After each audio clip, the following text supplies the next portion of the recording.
Welcome to Spam Filter for Your Brain. Bite-sized ponderings on how our thoughts influence our behaviour and our lives. And because we're all connected, how our thoughts impact the world. I'm here to help people reconnect with their bodies and declutter their brains. And I don't believe that we should just magically know how our emotions and our thoughts impact our lives if no one ever teaches us. So let's learn this stuff together. I wanted to speak a little bit this week about the painful situation that probably most of us have been in at some point or other, where we find ourselves really looking and craving the attention of someone who, quite frankly, isn't giving us the same kind of time or care or respect back. And there are many situations that this can manifest in. It can be in relationships, it can be in work relationships, it can be the person in your family who feels like they're ignoring you a little bit. It can show up in our lives to look like that one person who is frankly behaving like they don't give a shit about you. It's the only person in the world who it feels like you need any kind of validation from. And this can quite often come up in situations of dating or any kind of romance if you're out there in the modern world, and this concept of ghosting really fits in with this. And I just wanted to speak on why we might do that. So there are a lot of situations, I think, where quite often we can end up blaming ourselves or thinking that there's something wrong with us when we have these very normal reactions to human stuff. So why do we want people who don't want us is the basic question. Why is it these specific people out of all of the humans on the entire planet that seem to be the ones that we end up chasing?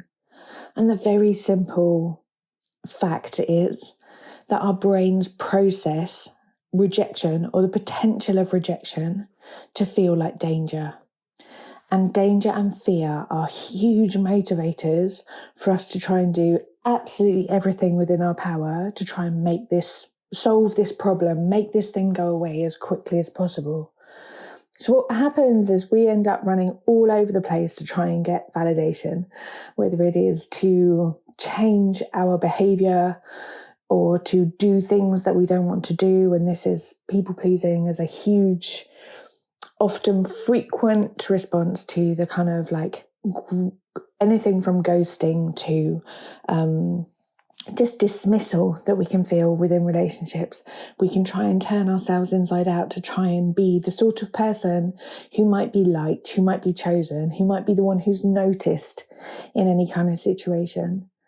And when you frame it into that idea of being noticed, I think that you can probably quite quickly see where this harks back to a lot of childhood behaviours where we're really trying to be the one who's seen, who's chosen, who is given the special attention, and so we feel safe.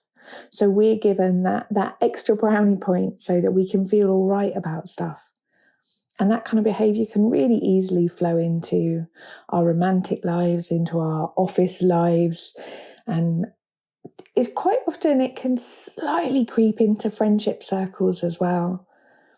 And it's all very natural responses because we're running everywhere trying to be all of the things that we think are the likeable things.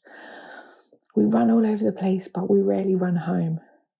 We try and turn ourselves into what we think is the choosable people rather than turning into more of ourselves, being more of our authentic selves, just doing the stuff that feels like it's really true to you. I think a really good litmus test for me when I find myself getting into situations like this is, am I doing something because I think that's what the other person wants? Or am I doing something that feels like if I were to do it from my heart and know that no matter what response I would be met with, that I would be met with love, am I doing that thing? And when I catch myself doing this, trying to squeeze myself into a likeable shape, I'm rarely connected with that idea of the sort of things that I would do if I was being truthful to myself.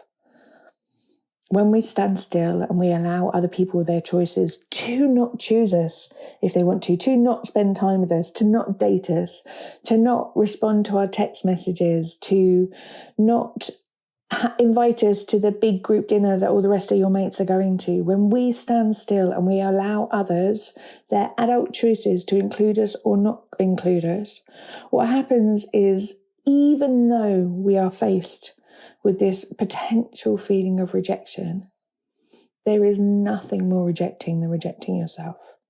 And when you are trying to manipulate yourself into being someone who other people choose, rather than being the version of yourself that is just the way that you would act on instinct, that you would act from your heart, that is rejecting a part of yourself in the hope that someone else will choose you. There's a lovely phrase that I once heard in a Buddhist meeting, that is that the flower never bends towards the bee. The flower just stands there, all beautiful and daffodilly, and waits for the insect to come towards it. The truth is that the more you fill your own cup, the less you need other people to quench your thirst. There is no amount of other people's validation that is going to make up for the feeling of you rejecting yourself. The more that you can stop and pause and stop being afraid of what other people might think, do or say in terms of not spending their time or offering their time to you, the more that you can start to work out where your time is precious for you and who you want to spend it with. It's not about whether other people choose you or not. It actually comes down to, would you actually really want to spend time with someone who doesn't want to be choosing you? This is the game of a lifetime, and the stuff that I'm talking about here is by no means an easy feat, but with small incremental steps. And each time you do this, it will become like a little trodden pathway across a park. And the more you do it, it will become one of those pathways that we can see. And eventually maybe someone will throw down some cobblestones and we can turn it into an actual route that your brain is very happy to walk down. When you choose yourself, you stand in your own confidence, your own self-esteem. What you draw towards you are the kind of people who want to spend the time with the kind of person that you really are, rather than the kind of person who's just trying to be something that they might like. And the aim of the game is to try and be someone that you like.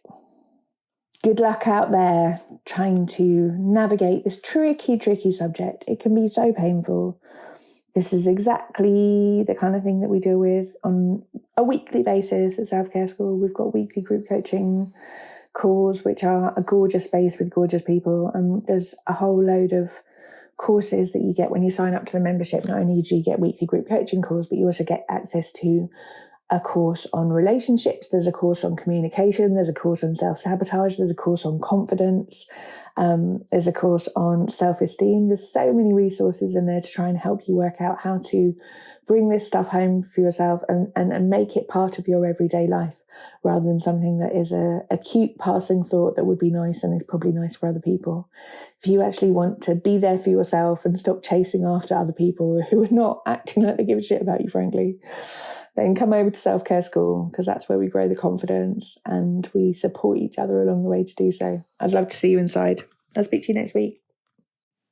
If you've been enjoying what you're hearing on the podcast, you will love Self-Care School.